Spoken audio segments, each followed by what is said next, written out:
Narito na ang mga balita mula sa GMA Integrated News. May kaso na ng African Swine Fever sa Occidental Mindoro. Ayon sa Department of Agriculture, kabilang sa mga nakitaan ng ASF, ang mga bayan ng San Jose at Santa Cruz.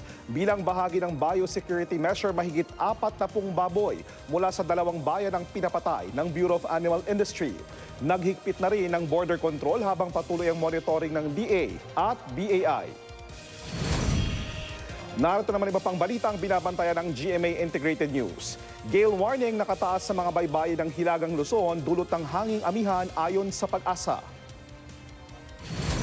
Dating Makati City Mayor Elenita Binay inabsuelto ng Sandigan Bayan sa mga kasong graft at malversation kaugnay sa pagbili ng hospital equipment para sa ospital ng Makati.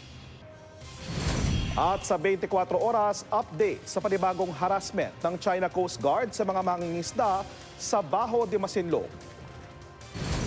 Para sa mas malaking misyon at mas malawak na paglilingkod sa bayan, ako po si JP Soriano ng GMA Integrated News, ang News Authority ng Pilipino.